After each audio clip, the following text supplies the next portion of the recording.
യേശുവിൽ ഏറ്റവും സ്നേഹം നിറഞ്ഞ പ്രിയ സഹോദരങ്ങളെ, കഴിഞ്ഞ ദിവസം ഞായറാഴ്ച വൈകിട്ട് വിവാഹവധു നേരിടുന്ന വസ്ത്രദാരിദ്ര്യം എന്നുള്ള വീഡിയോയ്ക്ക് ലോകമെമ്പാടും നിന്ന് അനേകം പ്രതികരണങ്ങളാണ് ലഭിച്ചുകൊണ്ടിരിക്കുന്നത്. അനേകം വ്യക്തികൾ എന്നെ നേരിട്ട് വിളിക്കുകയും അഭിനന്ദിക്കുകയും ഈ ശുശ്രൂഷ വീണ്ടും തുടർന്നുകൊണ്ട് പോകണമെന്ന് നിർദ്ദേശിക്കുകയും ചെയ്തു. ഇന്നലെ ദൈവത്തിൻ്റെ ആത്മാവ് ഞായറാഴ്ച ദൈവാത്മാ പ്രേരണയാൽ മാത്രമാണ് ആ സന്ദേശം നൽകിയത്. അതിൻ്റെ തുടർച്ചയായി അന്ന് പറയാൻ വിട്ടുപോയതും മാറ്റിവെച്ചതുമായ കുറേ കാര്യങ്ങൾ കൂടി നിങ്ങളുമായി പങ്കുവയ്ക്കാൻ ഞാൻ ആഗ്രഹിക്കുകയാണ്. അതിനു മുൻപായി ഈ വീഡിയോ നിങ്ങൾ എല്ലാവരിലേക്കും ഷെയർ ചെയ്യണം എന്ന് പ്രത്യേകമായി ഞാൻ ഓർമ്മപ്പെടുത്തുകയാണ്. ഞാൻ ഇന്നേ വരെ ഒരു വീഡിയോയും ഷെയർ ചെയ്യണമെന്നോ ലൈക്ക് ചെയ്യണമെന്നോ ഇന്നേ വരെ പറഞ്ഞിട്ടില്ല. എന്നാൽ ഇതൊരു സുവിശേഷ വേലയായതുകൊണ്ട് സുവിശേഷ വേലയുമായി ബന്ധപ്പെട്ട് സുവിശേഷം പ്രചരിപ്പിക്കുക, പ്രസംഗിക്കുക എന്നുള്ള കാഴ്ചപ്പാടിൽ ഞങ്ങളിവിടെ സ്റ്റുഡിയോയിൽ നിന്ന് വചനം നിങ്ങൾക്ക് റെക്കോർഡ് ചെയ്ത് എഡിറ്റ് ചെയ്ത് ഫേസ്ബുക്കിലൂടെ അല്ലെങ്കിൽ യൂട്യൂബിലൂടെ ഓൺലൈനിലൂടെ നിങ്ങളിൽ എത്തിക്കുമ്പോൾ നിങ്ങൾക്ക് ചെയ്യാൻ പറ്റുന്ന, നിങ്ങളുടെ വീട്ടിലിരുന്നു കൊണ്ട് മൊബൈലിലൂടെ നിങ്ങൾക്ക് ചെയ്യാൻ പറ്റുന്നൊരു കാര്യമാണ് ഇത്.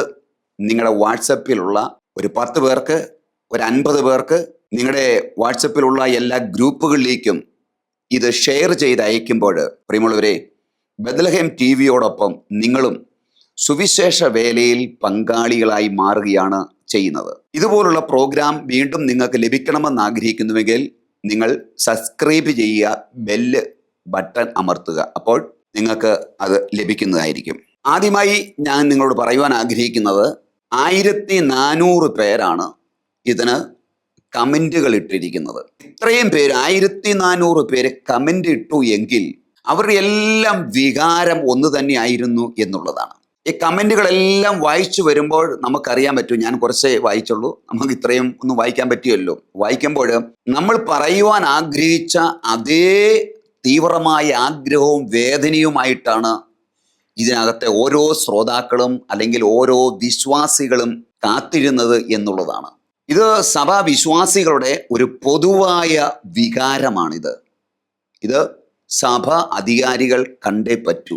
ഈ വിഷയത്തിൽ ലോകമെമ്പാടുമെന്ന് ഇതിന് കിട്ടിയ പ്രോത്സാഹനം അത് വളരെ അമ്പരിപ്പിക്കുന്നതാണ്. ദൈവത്തെ സ്നേഹിക്കുന്ന, ദേവാലയത്തെ പവിത്രമായി സ്നേഹിക്കുന്ന, ആഗ്രഹിക്കുന്ന ഏതൊരു വ്യക്തിയും പറയാൻ അവരാഗ്രഹിച്ച, അവരുടെ മനസ്സിൽ കൊണ്ടു നടന്ന വെമ്പിയ വാക്കുകളും ആശയങ്ങളുമാണ് ദൈവത്തിൻ്റെ ആത്മാവ് എന്നിലൂടെ പുറത്തേക്ക് പറഞ്ഞത്. ഇതുമായി ബന്ധപ്പെട്ട് കുറച്ച് കാര്യങ്ങൾ കൂടി നിങ്ങളുമായി പങ്കുവയ്ക്കണം എന്ന് എനിക്ക് ആഗ്രഹമുണ്ട്.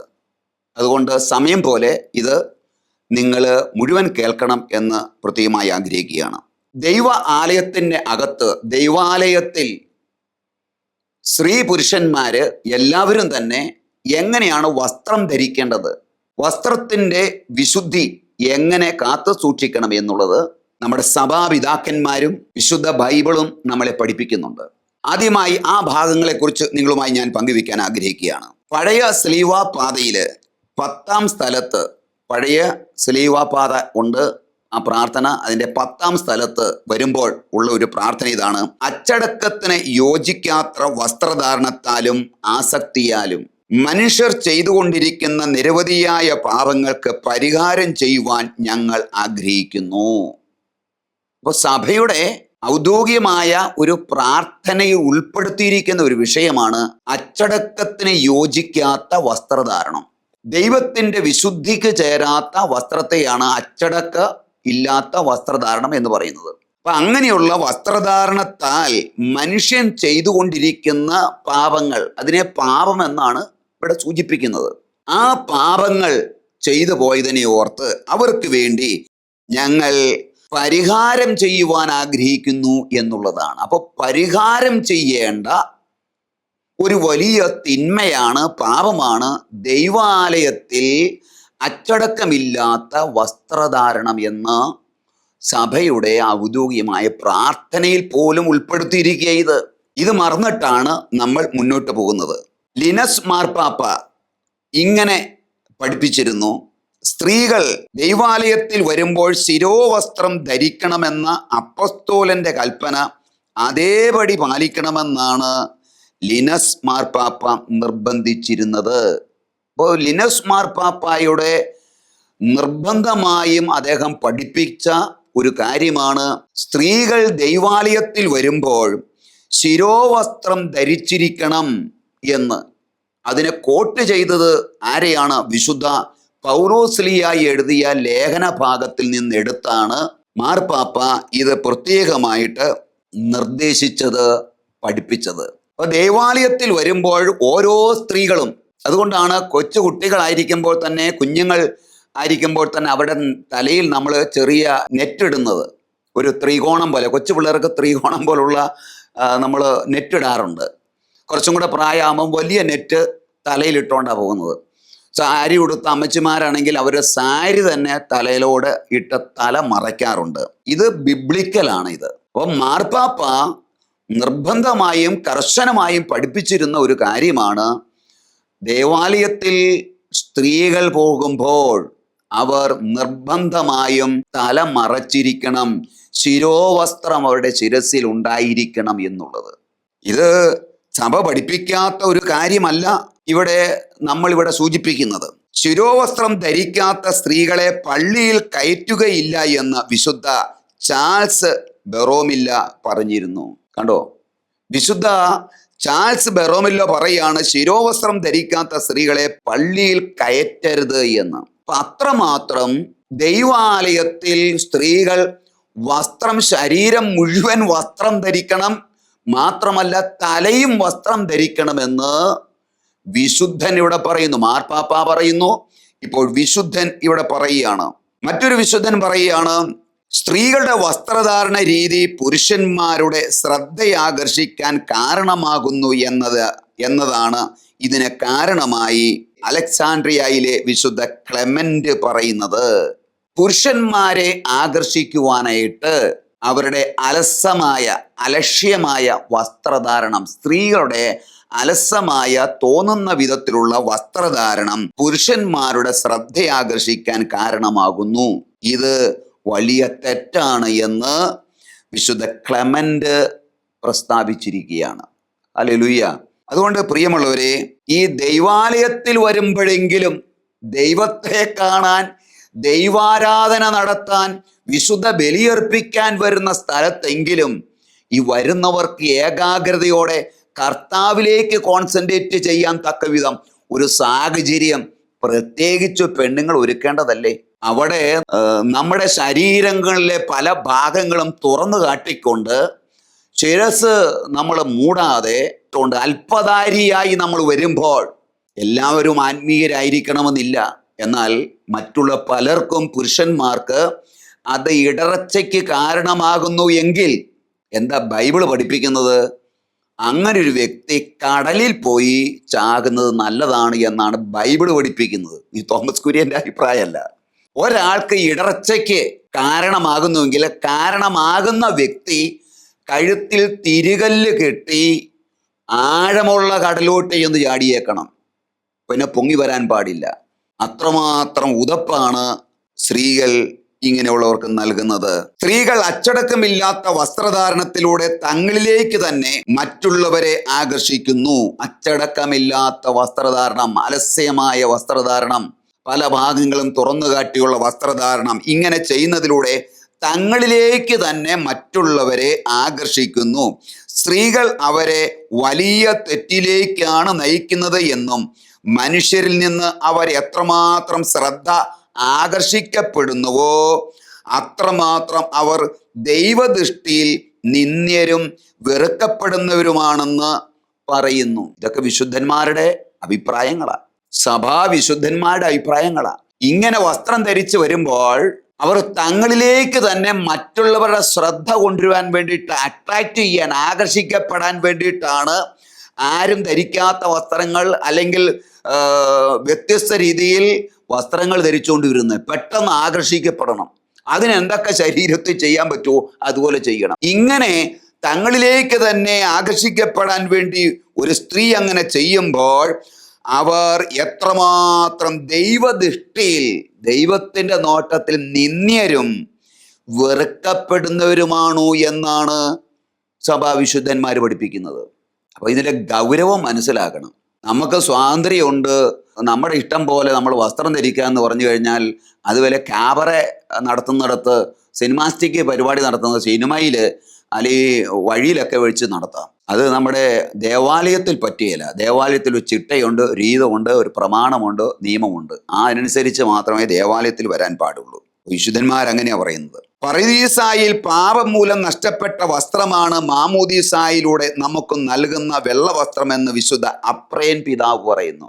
അപ്രയൻ പിതാവിന്റെ അഭിപ്രായം എന്താണ്? മാമോദീസായിലൂടെ നമുക്ക് പാപത്തിൽ ചെയ്ത് നഷ്ടപ്പെട്ടു പോയ വിശുദ്ധി, ആ വിശുദ്ധി നമുക്ക് മടക്കിത്തരുന്നതിൻ്റെ അടയാളമാണ് മാമോദീസായിലൂടെ നമുക്കൊരു വിശുദ്ധ വെള്ളവസ്ത്രം ധരിപ്പിക്കും.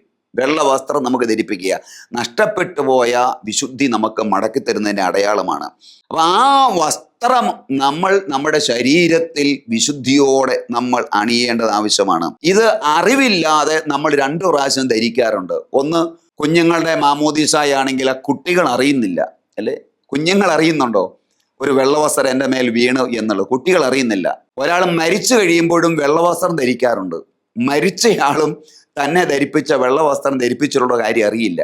2 പ്രാവശ്യം അവരറിയാതെ അവര് ഇത് ധരിക്കുന്നുണ്ട്. എന്നാൽ നമ്മൾ ഓരോ കൂദാശകൾ സ്വീകരിക്കുമ്പോഴും ബോധപൂർവം ചെയ്യേണ്ട ഒരു കാര്യമാണ് ഈ വിശുദ്ധ വസ്ത്രം ധരിക്കുക എന്നുള്ളത്. ഓരോ കൂദാശകളിലൂടെയും പ്രിയമുള്ളവരെ, ഈ വിശുദ്ധ വസ്ത്രം നമ്മൾ ബോധപൂർവം അല്ലെങ്കിൽ വിശ്വാസത്തോടെ നമ്മൾ ധരിക്കേണ്ടതാണ്. അതാണ് ആദ്യ കുർബാന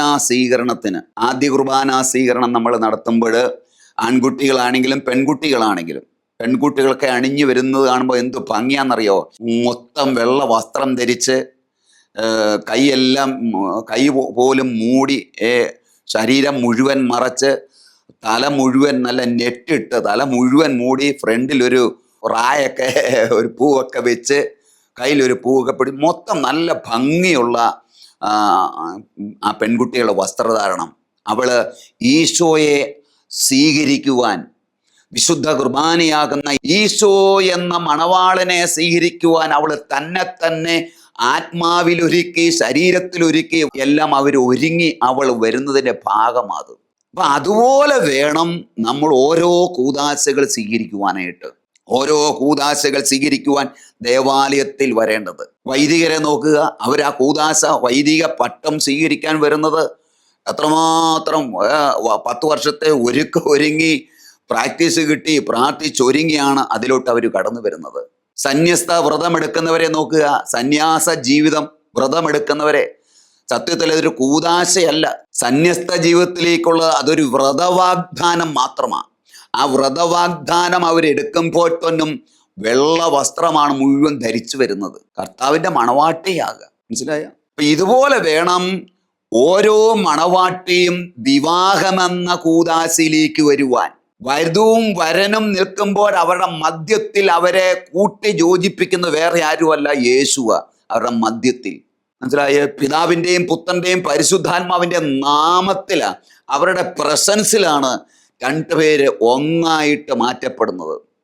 ആ പവിത്രമായ കൂദാശ സ്വീകരിക്കുവാനായിട്ട് ഒരു പെൺകുട്ടി അണിഞ്ഞൊരുങ്ങി തന്നെ തൻ്റെ ശരീരത്തെ, തൻ്റെ ആത്മാവിനെ വിശുദ്ധീകരിച്ചൊരുക്കി അതിൻ്റെ അടയാളമായിട്ട് എൻ്റെ ശരീരത്തെ മുഴുവൻ മറച്ച് വിശുദ്ധിയോടെ വേണം, എൻ്റെ ശിരസും മൂടി ശിരോവസ്ത്രം ധരിച്ചു വേണം, നമ്മൾ നെറ്റിട്ട് മൂടി വേണം ദേവാലയത്തിലോട്ട് നമ്മൾ വരുവാനായിട്ട്. ഹല്ലേലൂയ. പ്രിയമുള്ളവരെ, അതിന് അത്രമാത്രം പ്രാധാന്യമുണ്ട് എന്ന് ഞാൻ പ്രത്യേകമായി പറയട്ടെ. ഇവിടെ നിങ്ങളോട് ഞാൻ കാണിക്കുവാൻ ആഗ്രഹിക്കുന്ന ഒരു കാര്യം, ഇന്നലെ ഞാൻ കണ്ട ഒരു മനോഹരമായ ഒരു ചിത്രമാണ്. നമ്മുടെയൊക്കെ അറിയാം, നല്ല പാട്ടുകാരനായ, എനിക്ക് വളരെയധികം സ്നേഹവും പരിചയമുള്ള അച്ഛനാണ് ഷാജി തുമ്പേച്ചറച്ചൻ. അച്ഛൻ ഒരു കുട്ടിയുടെ ആദ്യ കുർബാന സ്വീകരണത്തിന് അച്ഛനുമായിട്ട് നിന്ന് ഫോട്ടോ എടുക്കുന്ന ഒരു കുട്ടിയുടെ ഒരു ഫോട്ടോ എനിക്ക് ഫേസ്ബുക്കിൽ നിന്ന് കിട്ടി. ഇപ്പോഴും ആ ഫേസ്ബുക്കിൽ അത് കിടപ്പുണ്ട്. നോക്കുക, എത്രയും മനോഹരമാണിത്. എത്രയും മനോഹരമായിട്ടാണ് ആ വൈദികൻ ഏറ്റവും പരിശുദ്ധമായ വസ്ത്രങ്ങൾ, വിശുദ്ധ വസ്ത്രങ്ങൾ അണിഞ്ഞ് ആ കൂദാശയിലേക്ക് ഒരു വൈദികൻ വന്ന് നിൽക്കുമ്പോൾ, ആ പെൺകുട്ടിയും ഈശോയെ സ്വീകരിക്കുവാൻ ആ വിശുദ്ധ വസ്ത്രം ധരിച്ചുകൊണ്ട് അവളും പവിത്രമായ വസ്ത്രം ധരിച്ചുകൊണ്ട് അവളും വന്ന് നിൽക്കുകയാണ്. കണ്ടോ, ആ പെൺകുട്ടിയെ നോക്കിയേ, നല്ല ഒരു മാലാഹ കുഞ്ഞ് നിൽക്കുന്നത് പോലെ തോന്നും അല്ലേ? അപ്പൊ ഇതുപോലെ വേണ്ടേ കാലങ്ങളോളം മരണം വരെയും നിലനിൽക്കുന്ന വിവാഹമെന്ന കൂദാശയിലേക്ക് ഒരു പെൺകുട്ടി വന്ന് നിൽക്കേണ്ടത് ഈ ഒരു വിശുദ്ധിയോടെ വേണ്ടേ? അനേകം തലമുറകൾക്ക് ജന്മം കൊടുക്കേണ്ട ഒരു കൂദാശയാണ് കുടുംബം എന്ന കൂദാശ സ്വീകരിക്കുക, വിവാഹത്തിലൂടെ സ്വീകരിക്കുക.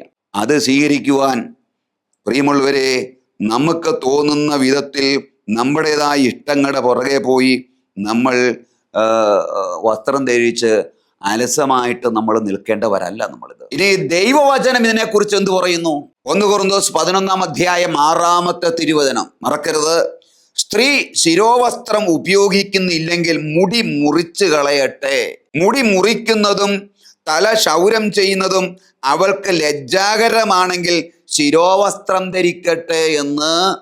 പഴയ നിയമമല്ല ഇത്, ജാമ്പവാന്റെ കാലത്ത് പറഞ്ഞതല്ല, പുതിയ നിയമമാണ്. സഭയുണ്ടായിക്കഴിഞ്ഞ് സഭാ മക്കൾക്ക് എഴുതുന്നതാണ് ലേഖനം. ലേഖനം എന്ന് പറയുന്നത് സഭയ്ക്ക് എഴുതിയ ലേഖനമാണ്, കത്ത്, സഭയ്ക്ക് എഴുതുന്ന കത്ത. രൂപത അധ്യക്ഷന്മാര്, മെത്രാന്മാര് ആ രൂപതയിലുള്ള ഇടവക ജനങ്ങൾക്ക്, സഭാ മക്കൾക്ക് എഴുതുന്ന കത്തിന് ഇടയ ലേഖനം എന്നാ പറയുന്നത്, ഇടയ ലേഖനം. അങ്ങനെ ആദിമ സഭയിലുള്ള ഓരോ സഭകൾക്കും സഭാമക്കൾക്ക് എഴുതിയ ഇടയ ലേഖനമാണ് ലേഖനം എന്ന് പറയുന്നത്. ലേഖനം, സുവിശേഷം സഭയുണ്ടാകുന്നതിന് മുമ്പ് ഉള്ള വിഷയങ്ങൾ പറയുന്നതെങ്കിൽ ലേഖനങ്ങളെല്ലാം സഭാ മക്കളോട് എഴുതുന്ന ഇടയ ലേഖനമാണ്. അതാണ് ലേഖനം എന്നുള്ള പേര് കൊടുത്തിരിക്കുന്നത്. അങ്ങനെ വിശ്വാസികളായി സഭയ്ക്കകത്ത് പ്രവേശിച്ച സഭാ മക്കൾക്ക് പൗലോസ്ലീഹ പറയുകയാണ്, സ്ത്രീ ശിരോവസ്ത്രം ഉപയോഗിക്കുന്നില്ലെങ്കിൽ നിനക്ക് മടിയാണെങ്കിൽ മുടി മുട്ടിച്ച് കളാ, നീ മൊട്ടയടിക്കുക. ഇന്ന് പള്ളിയിൽ പോയാലും പെണ്ണുങ്ങൾ തലയിൽ തുടിയിടിയല്ല. വിവാഹത്തിന് മാത്രമുള്ള കാര്യമല്ല ഞാൻ പറയുന്നത്. ഏതൊരു പെൺകുട്ടികളായാലും ദേവാലയത്തിൽ കയറിയാൽ അവിടെ തലയിൽ നെറ്റുണ്ടായിരിക്കണം, അല്ലെങ്കിൽ സാരി കൊണ്ട് തല മുഴുവൻ മൂടിയിരിക്കണം. കൊച്ചു കുട്ടികളായിരിക്കുമ്പോൾ തന്നെ കുഞ്ഞുങ്ങളെ ഇത് പഠിപ്പിക്കണം. ഇത് കർത്താവിൻ്റെ കൽപ്പനയാണിത്. ഇനി സമത്വം എന്ന് പറയുന്നുണ്ട്, നമ്മൾ ഫെമിനിസ്റ്റ് ആണോ? അല്ലല്ലോ. ഇതിൻ്റെ ഇടയ്ക്ക് ഞാൻ പറയാൻ ആഗ്രഹിക്കുന്ന ഒരു കാര്യം, ഇത് വിശ്വാസികളോടാണ് ഇത് പറയുന്നത്, മനസ്സിലായോ? മാമോദീസ സ്വീകരിച്ച് സഭയിൽ അംഗമായ നിങ്ങൾ കത്തോലിക്കരായിക്കോട്ടെ അല്ലെങ്കിൽ വേറെ ഏതെങ്കിലും സഭാവിഭാഗങ്ങളായിക്കോട്ടെ, എല്ലാവർക്കും ഇത് ബാധകമാണ്. ഇത് സഭയ്ക്ക് വെളിയിലുള്ളവർക്കുള്ള മെസ്സേജ് അല്ല ഇത്. സഭയ്ക്ക് വെളിയിലുള്ളവർ എങ്ങനെയും ജീവിച്ചോട്ടെ, നമ്മൾ സഭാമക്കളാണെങ്കിൽ, ക്രൈസ്തവനാണെങ്കിൽ, മനസ്സിലായോ, ദൈവവചനം അംഗീകരിക്കുന്ന വ്യക്തിയാണെങ്കിൽ ഈ വചനം അനുസരിച്ചേ പറ്റുള്ളൂ.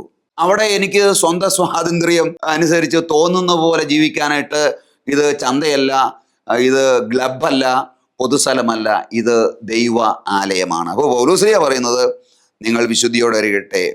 1 കൊരിന്തോസ് 11:10 വീണ്ടും പറയാണ്, ദൂതന്മാരെ ആദരിച്ച് വിധേയത്വത്തിന്റെ പ്രതീകമായ ശിരോവസ്ത്രം അവൾക്കുണ്ടായിരിക്കട്ടെ. ദൂതന്മാരെ ആദരിച്ച് വിധേയത്വത്തിന്റെ പ്രതീകം. അപ്പൊ വിധേയത്വത്തിന്റെ, ആരോട് വിധേയം?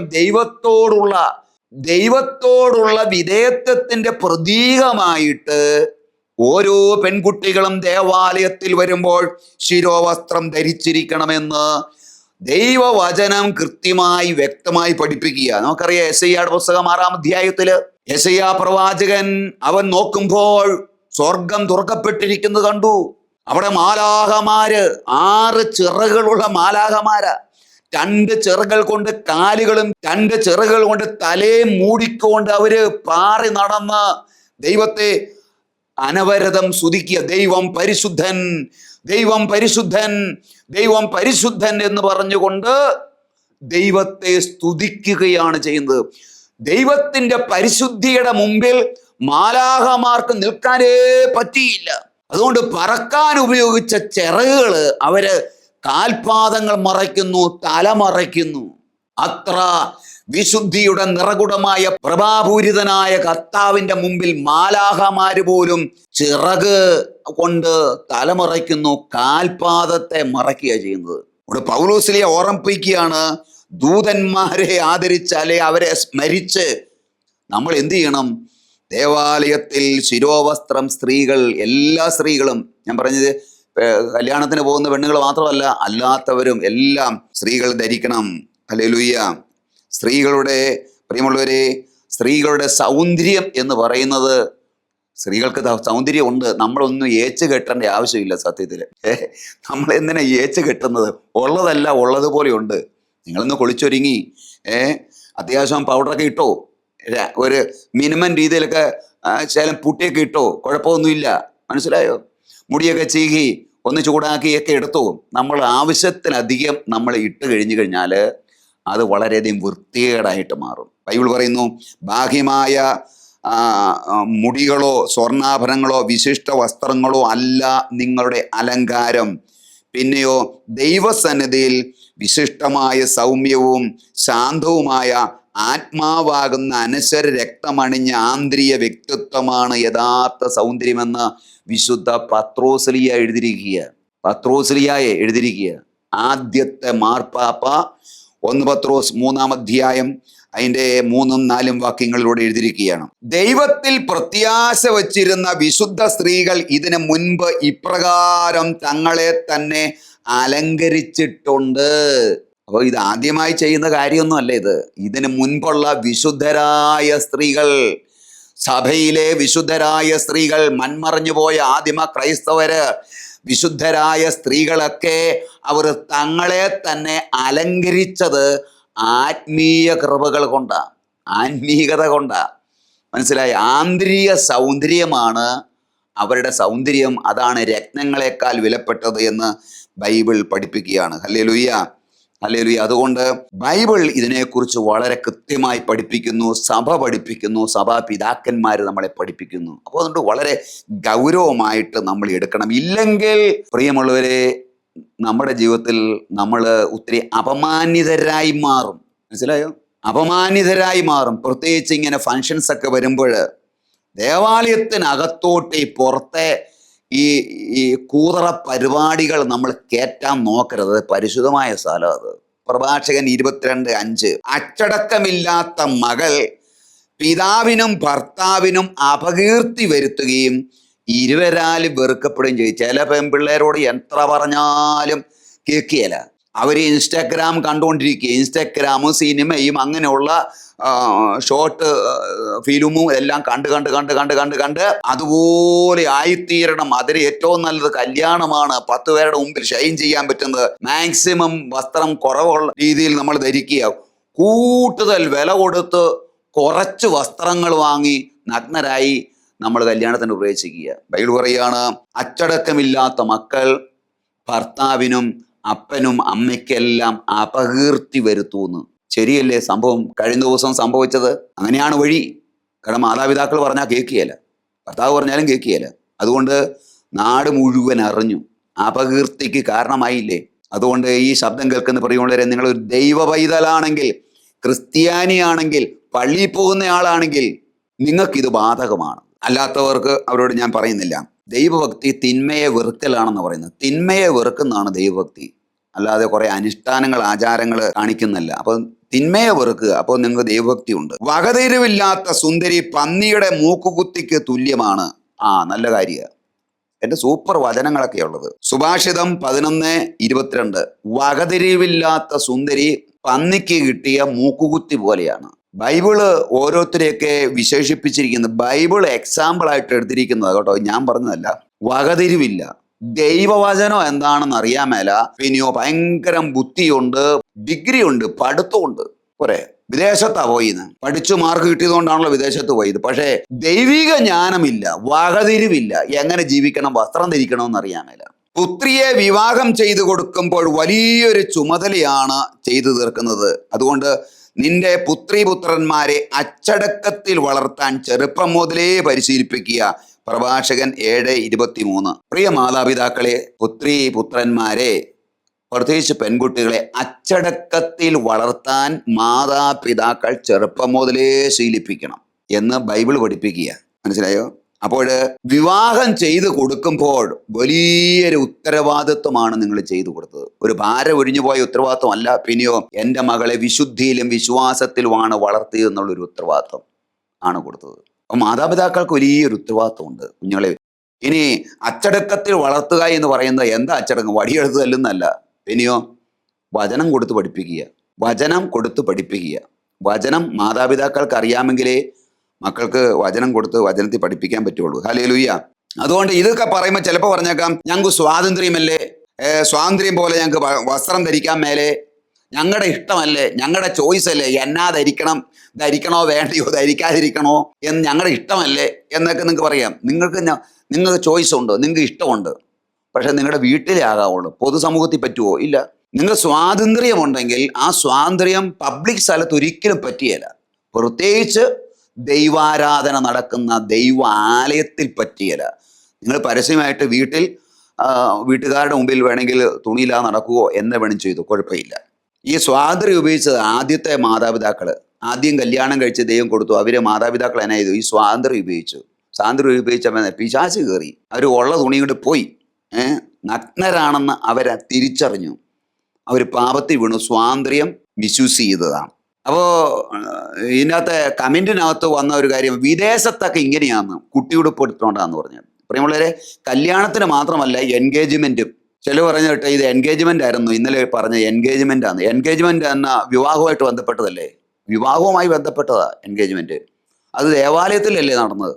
ദേവാലയത്തിൽ എൻഗേജ്മെന്റ് ആയാലും വിവാഹമായാലും ഉറപ്പീരായാലും മാമോദിസ ആയാലും ആദ്യ കുർബാന ആയാലും എന്നാ പരിപാടിയാണേലും മാന്യതയോടെ വസ്ത്രം ധരിക്കണമെന്ന ബൈബിൾ പറയുന്നത്. വിദേശത്തൊക്കെ അങ്ങനെയാണെന്ന്. വിദേശത്ത് അങ്ങനെയാണെങ്കിൽ എയർപോർട്ടിൽ അവിടുന്ന് കയറുമ്പോഴേ അത് അവിടെ വെച്ചേക്കണം.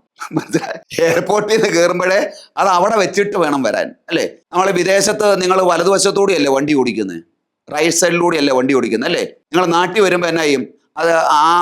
അത് എയർപോർട്ടിൽ അവിടെ വെച്ചിട്ടാണ് ഇങ്ങോട്ട് വരുന്നത്. ഇവിടെ വരുമ്പം ലെഫ്റ്റ് സൈഡിലൂടെ വണ്ടി ഓടിക്കുന്നത്, അല്ലേ? അതറിയാമല്ലോ. അപ്പോൾ ഈ വസ്ത്രധാരണം മാത്രം അവിടെ പോയി 2 വർഷം നിന്ന് കഴിഞ്ഞാൽ ഇവിടെ വരുമ്പം പിന്നെ അതുപോലെ വസ്ത്രമില്ലാതെ നടക്കണമെന്ന് പറഞ്ഞു കഴിഞ്ഞാൽ അത് ശരിയാകുമോ? അതൊക്കെ എവിടെയേ പാടുള്ളൂ നമുക്ക്. പിന്നെ പെൺകുട്ടികൾ, ദേവാലയത്തിൽ പെൺകുട്ടികൾ വരുമ്പോൾ, പ്രത്യേകിച്ച് യങ് ആയിട്ടുള്ള പെൺകുട്ടികൾ, യൂത്ത് ആയിട്ടുള്ള പെൺകുട്ടികൾ വരുമ്പോൾ പ്രത്യേകിച്ച് വൈദികർ ഇത് ശ്രദ്ധിക്കണം, സിസ്റ്റേഴ്സ് ശ്രദ്ധിക്കണം. അവിടെ വസ്ത്രധാരണം, ചുരിദാറൊക്കെ ഇട്ട് കഴിഞ്ഞാൽ മേള് വരെ കീറിക്കിടക്കുക, മേള് വരെ കീറിയിരിക്കുന്നത് മൊത്തം കാണാം. തീരെ കട്ടി കുറഞ്ഞ വസ്ത്രമായിരിക്കും അടിയുള്ളത്. മനസ്സിലായോ? പാൻറ് ഇട്ടിരിക്കുന്നത്. വെട്ടി തുറന്ന വസ്ത്രങ്ങൾ ഇടുക. ലെഗിൻസ് എന്ന് പറയുന്ന തണുപ്പ് രാജ്യങ്ങളിൽ മേൽവസ്ത്രത്തിൻ്റെ അടിയിൽ അകത്ത് നമ്മുടെ തണുപ്പ് നമുക്ക് കിട്ടുക, തണുപ്പിൽ നിന്ന് രക്ഷപ്പെടാൻ വേണ്ടിയിട്ട് ശരീരത്തോട് ഒട്ടിച്ചേർത്ത് ധരിക്കുന്ന ഒരു വസ്ത്രമാണ് ലെഗിൻസ്. അത് ബനിയൻ പോലെയാ, വലിച്ചാൽ വിളിയുന്ന ആ രീതിയിലുള്ളത്. കാരണം കാലിനോട് ചേർന്ന് ഒട്ടി പുരുഷന്മാർ ബനിയൻ ഇടുന്നത് പോലെ ഉടുപ്പിനകത്ത് അവർ ബനിയൻ ഇടും. ഞാൻ ഇട്ടിട്ടുണ്ട്. അപ്പോൾ ശരീരത്തോട് ചേർന്ന് കിടക്കും. അപ്പോൾ ഇതുപോലെ തന്നെ സ്ത്രീകൾ അവരുടെ ചുരിദാറിനകത്തോ അല്ലെങ്കിൽ മറ്റു വസ്ത്രത്തിനകത്തോ കാലുമായിട്ട് പറ്റിച്ചേർന്ന് കിടക്കാവുന്ന തണുപ്പിൽ നിന്ന് രക്ഷപ്പെടാൻ വേണ്ടി സൃഷ്ടിച്ചതാണ് ഈ ലെഗിൻസ്. ഇപ്പം അതാണ് ഇപ്പോഴും നമ്മൾ പെണ്ണുങ്ങൾ ധരിച്ചുകൊണ്ടിരുന്നത്. പാൻറ്റില്ല, പുറത്തില്ല, ചുരിദാറില്ല, അതിൻ്റെ ടോപ്പ് പരിപാടി അതൊന്നുമില്ല, ലെഗിൻസ് ധരിച്ചുകൊണ്ടിരിക്കുക. സത്യം പറഞ്ഞാൽ ഒരു ഷഡ്ഡി ഇട്ടിട്ട് ഷഡ്ഡിക്ക് കണങ്കാല് വരെ ഒരു കാലുകൂടെ പിടിപ്പിച്ചാൽ എങ്ങനെ ഇരിക്കും? അപ്പോൾ കാലുള്ള ഷഡ്ഡി ഇട്ടുകൊണ്ടാണ് അതിനെ ലെഗിൻസ് എന്നുള്ള പേര് കൊടുക്കുക. എന്നിട്ട് ഇത് ഇട്ടുകൊണ്ടാണ് പെൺപിള്ളേർ പള്ളിയിൽ വരുന്നത്. അൾത്താരയിലൊക്കെ ലേഖനം വായിക്കാൻ കയറി നിൽക്കുന്നത് കാണണം. ഇത് കാറ്റഗറിസം അധ്യാപകർക്ക് ഒരു ബുദ്ധിമുട്ടില്ലേ? സിസ്റ്റേഴ്സിന് ബുദ്ധിമുട്ടില്ലേ? അച്ഛന്മാർ ഒന്ന് കണ്ടു കഴിഞ്ഞാൽ അടുത്ത പ്രാവശ്യം അത് അത്രയും പ്രത്യേകമായിട്ട് ധരിക്കണം എന്ന് പറയാൻ മേലെ അതെന്തുകൊണ്ട് പറയുന്നില്ല? അപ്പോൾ ഇതൊക്കെ വളരെ അച്ചടക്കത്തിന് ചേരാത്ത വസ്ത്രമാണ് ഈ ധരിക്കുന്നത്. ഈ കമന്റിനകത്ത് ഉണ്ടായിരിക്കുന്ന 1400 പേര് കമന്റ് ചെയ്തെങ്കിൽ അതിനകത്ത് ഒരു 1000 പേരും ഇടയും വായിലൂടെ പറഞ്ഞൊരു കാര്യമാണ്, ഇതൊക്കെ കർശനമായിട്ട് നിയന്ത്രിക്കേണ്ടത് ആവശ്യമാണ്. അത് വൈദികരുടെ നേരെ ചൂണ്ടുന്നത്. ഒരു സ്ഥാപനത്തിൽ ഇപ്പോൾ ആലുക്കാസിന് എടുക്കുക, ജോസ്കോ എടുക്കുക, ശീമാട്ടി എടുക്കുക, വലിയ വലിയ മാളുകൾ എടുക്കുക, അതിനകത്ത് അവർ ജോലി ചെയ്യുന്നവർക്ക് അവർക്ക് ഡ്രസ് കോഡുണ്ട്. അതിനകത്ത് കയറിക്കഴിഞ്ഞാൽ അവർ പറയുന്ന വസ്ത്രം ധരിച്ചോണം, കളർ ഉപയോഗിച്ചോണം. വീട്ടിൽ ഉപയോഗിക്കുന്ന മാല പോലും ഉപയോഗിക്കാൻ പറ്റില്ല. അതറിയാവോ? മാല പോലും ഉപയോഗിക്കാൻ പറ്റില്ല. അത് ഊരി വെച്ചോണം, അല്ലെങ്കിൽ കോളർ അകത്തിട്ട് പുറത്ത് കാണാതെ കോളറിട്ട് വെച്ചോണം. വീട്ടിൽ ഉപയോഗിക്കുന്ന കമ്മൽ ഉപയോഗിക്കാൻ പാടില്ല. മൂടി കെട്ടി വെച്ചോണം. ഇവിടെ വെറും പ്രൈവറ്റ് സ്ഥലത്ത് ഈ ഷോപ്പിലും മാളിലും നിങ്ങൾക്ക് അവിടുത്തെ വസ്ത്രം നിങ്ങൾക്ക് ഡ്രസ് കോഡ് ഉപയോഗിക്കാമെങ്കിൽ പരിശുദ്ധ ദേവാലയത്തിന് മുമ്പിൽ അല്ലെങ്കിൽ ദേവാലയത്തിനകത്ത് നിങ്ങൾക്ക് എന്തുകൊണ്ട് വിശുദ്ധ വസ്ത്രങ്ങൾ ധരിച്ചുകൂടാ നിങ്ങൾക്ക്? അതുകൊണ്ട് ഭൂരിഭാഗം പേരും കുറ്റപ്പെടുന്നത് വൈദികരെയാണ്. നിങ്ങൾ അനുവദിച്ചു കൊടുത്തിട്ടല്ലേ? വിഷമത്തോടെ പറയുക. ഇത് കേരള ജനതയുടെ അത്യാവശ്യം ദൈവത്തെ സ്നേഹിക്കുന്ന ദൈവഭക്തിയുള്ള വിശ്വാസികളുടെ രോദനമാണിത്, രോദനം. വൈദികർ ഇത് അനുവദിച്ചിട്ടാണ് ഇത് സമ്മതിക്കുന്നത്. ഏതെങ്കിലും വൈദികർ പറയും ഇത് പാടില്ല, 1 പ്രസംഗിക്കുക, 2 പറയുക, 3 പറയുക, എന്നിട്ട് ആരെങ്കിലും വന്നിട്ട് പണിഷ്മെന്റ് കൊടുക്കുക. അങ്ങനെ ചെറുതായി കഴിയുമ്പോൾ അതിനനുസരിച്ച് വീട് അത് ക്രമീകരിക്കപ്പെട്ടോളും. അതുകൊണ്ട് ജാഗ്രതയോടെ ഈ ഓരോ ഇടവക വികാരിമാരും ഈ കാര്യത്തിൽ കർശനമായ നിയന്ത്രണം കൊണ്ടുവരണം എന്ന് പ്രത്യേകമായി ഓർമ്മപ്പെടുത്തുകയാണ്. അഭിവന്യ പിതാക്കന്മാരോട് പറയുകയാണ്, ഓരോ രൂപതകളിലും കൂരിയ കൂടുമ്പോൾ ഏറ്റവും പ്രധാനപ്പെട്ട ഒരു അജണ്ടയായിട്ട് ദേവാലയത്തിനകത്തെ വസ്ത്രധാരണം ചർച്ച ചെയ്യണം, ഇട്ടയലേഖനം ഇറക്കണം. അത് വൈദികര് ഇടവകയിൽ ഇംപ്ലിമെന്റ് ചെയ്യണം കർശനമായിട്ട്. ഡ്രസ് കോഡ്, ദേവാലയങ്ങളിൽ ഡ്രസ് കോഡ് വളരെ ആവശ്യമായിട്ട് വന്നിരിക്കുകയാണ്. എന്തുകൊണ്ടാണ് നിയമം വേണ്ടി വരുന്നത്? എന്തുകൊണ്ടാണ് നിയമലംഘനമുള്ളിടത്ത്, ദൈവത്തെ സ്നേഹിക്കുന്നിടത്ത് അവിടെ നിയമത്തിൻ്റെ ആവശ്യമില്ല. ദൈവത്തെ സ്നേഹിക്കാത്ത സമൂഹം വർദ്ധിച്ചു വരുമ്പോൾ, സ്വതന്ത്ര ചിന്താഗതിക്കാർ വർദ്ധിച്ചു വരുമ്പോൾ, ദൈവഭയമില്ലാത്ത സമൂഹം തലമുറ വർദ്ധിച്ചു വരുമ്പോൾ അവിടെ നിയമങ്ങൾ ആവശ്യമായിട്ട് വരും. ഡ്രസ് കോഡ് ആവശ്യമാണ്. ഇല്ലെങ്കിൽ ഉള്ള അല്പം ദൈവവിശ്വാസമുള്ളവരും പള്ളിയിൽ നിന്ന് അകന്നു പോകും. വൈദികർ തിരിച്ചറിയണം. അതുപോലെ തന്നെ ഇപ്പോഴത്തെ ഒരു ട്രെൻഡാണ് നമ്മുടെ ചെറുപ്പക്കാരായ ആമ്പിള്ളേര് കമ്മലിട്ടുകൊണ്ട് വരിക. ഇവന് ഇവിടുന്ന് +2 കഴിഞ്ഞ് കുറെ പഠിക്കാൻ വേണ്ടി വിദേശത്തും പോയി, വേറെ പട്ടണത്തിൽ പോയി, അത് കഴിഞ്ഞ് അവിടെ നിന്ന് ജോലിക്കും പോയി, വിദേശത്ത് പോയി വന്നു കഴിഞ്ഞാൽ പിന്നെ വരുന്ന വരവ് കമ്മലിട്ടുകൊണ്ട് വരിക. ഏത് പള്ളി ചെന്നാലും ഇപ്പോഴത്തെ ചെറുപ്പക്കാരെ കാണാം. 10, 20, 25 വയസ്സുള്ള പിള്ളേരൊക്കെ, 30 വയസ്സുള്ളവരെ 1 കമ്മലിടുക, 2 കമ്മലിടുക, ഒറ്റ കമ്മലൊക്കെ ഇടുക എന്ന് പറഞ്ഞ വൃത്തികേടായത്. പുരുഷന്മാർക്ക് അപമാനകരമാണിത്. മുടി നീട്ടുന്നത് അപമാനകരമാണെന്ന് ബൈബിളിൽ കൃത്യമായിട്ട് എഴുതി വെച്ചിട്ടുണ്ട്. കൊല്ലന്മാരും തട്ടാന്മാരും ഒറ്റക്കമ്മലിട്ടാറുണ്ട്. അവരുടെ പാരമ്പര്യം കൊല്ലന്മാരാണെന്ന് അറിയിക്കാൻ വേണ്ടിയിട്ടാണ് അവർ കമ്മലിട്ടുകൊണ്ട് നടക്കുന്നത്. ഇപ്പൊ പള്ളിയിൽ പോകുന്ന പല നല്ല പാരമ്പര്യമുള്ള കനാനായി തൊമ്മന്റെ പാരമ്പര്യമുള്ളവരും തോമാസലിയുടെ പാരമ്പര്യമുള്ളവരും ഒത്തിരിയേറെ പേര് കമ്മലിട്ടുകൊണ്ടുള്ള കൊല്ലന്മാരുണ്ട്. ആ കുടിലിൽ വല്ലതും ഉണ്ടായതാണോ? ഇതൊക്കെ കർശനമായിട്ട് നിയന്ത്രിക്കേണ്ട. എന്തുകൊണ്ട് പ്രസംഗിക്കുന്നില്ല? അവനോട് വെറുപ്പിക്കണ്ട. നമ്മൾ എന്തിനാ ശല്യം ചെയ്യാൻ പോകുന്നത്? ഇതാണ് എല്ലാവരുടെയും നമ്മൾ എന്തിനാ ശല്യം ചെയ്യാൻ പോകുന്നത്? അവനെ മുഷിപ്പിക്കാൻ പോകുന്നത് എന്തിനാ? ശാവേകാനൻ ഒന്ന് വിളിച്ചു പറഞ്ഞു, അവൻ്റെ തല പോയി, പഴയ സ്വർഗത്തോട്ട് പോയി. സ്തേഫാനോസ് വിളിച്ചു പറഞ്ഞു, നിങ്ങൾ ദൈവത്തിനെതിരെ മല്ല് പിടിക്കുകയാണെന്ന് തറപ്പിച്ചു പറഞ്ഞു. ഒറ്റ പ്രസംഗം നടത്തിയുള്ളൂ, പക്ഷേ ജീവൻ പോയി. വെറുമുള്ളവരെ ആയുഷ്കാലം മുഴുവൻ നമുക്ക് ഇരിക്കാം നമ്മൾ ആർക്കാണ് പറഞ്ഞിട്ടുണ്ടോ? നമ്മൾ കർത്താവിന് വേണ്ടി ഒറ്റ ദിവസമേ ഉള്ളൂ, അല്ല ഒരാഴ്ചയുള്ളിൽ അവിടെ ഇരുന്നാൽ മതി. ക്രിസ്തുവിനെ പ്രതി കഷ്ടങ്ങൾ ഏറ്റെടുത്താൽ, അതിനെ പ്രതി മരിച്ചാൽ നിത്യതയിൽ പോകും. അതുകൊണ്ട് ഇങ്ങനെയുള്ള ഈ കമ്മലിട്ടുകൊണ്ട് വരുന്ന കൊല്ലന്മാരെയൊന്നും ദേവാലയത്തിൽ കയറ്റരുത്. അതിൻ്റെ ഒരു ശക്തമായിട്ട് പറയണം എന്ന്. അത് സ്റ്റാർട്ട് ചെയ്തത് എവിടെയാണ്? എന്തിൻ്റെ അടയാളമാണെന്നറിയോ? എന്തിൻ്റെ അടയാളമാണ്? ചില പ്രത്യേക രാജ്യങ്ങളിൽ ഹോമോസെക്സ്വാലിറ്റിയുടെ സിമ്പലാണ്. ഒരു വ്യക്തി ഹോമോസെക്സ്വാലിറ്റിയോട് താല്പര്യമുണ്ട് എന്ന് അവൻ ശരീരത്തിൽ മറ്റുള്ളവർക്ക് മെസ്സേജ് കൊടുക്കുന്നത് എന്നതാ? ഈ കമ്മൽ ഇടുന്നതിലൂടെയാണ്. അതിലൂടെ മറ്റുള്ളവർക്ക് മനസ്സിലാകും ഇവൻ ഇതിൻ്റെ താല്പര്യമുള്ള ആളാണെന്ന്. അപ്പോൾ അവരെ സമീപിക്കും.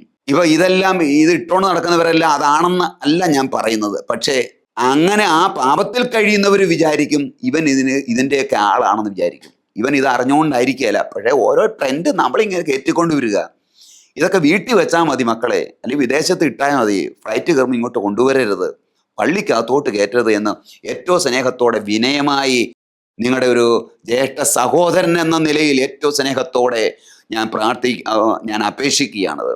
കർത്താവിൻ്റെ വലിയൊരു നിയോഗം എൻ്റെ മേലുള്ളത് കൊണ്ട്, പ്രിയമുള്ളവരെ, അതുകൊണ്ടാണ് നമ്മളിത് പറയുന്നത്. ആർക്കെങ്കിലും വ്യക്തിപരമായി ആരെങ്കിലും ഉപദ്രവിക്കാനോ വേദനിപ്പിക്കാനോ, അല്ലെങ്കിൽ വ്യക്തികൾക്കെതിരല്ല. ഇത് പാപത്തിനെതിരെയുള്ള സമരമാണ്, പാപത്തിനെതിരെയുള്ള പ്രതിഷേധമാണ്, പാപത്തിനെതിരെയുള്ള സന്ദേശമാണ് ഇത്.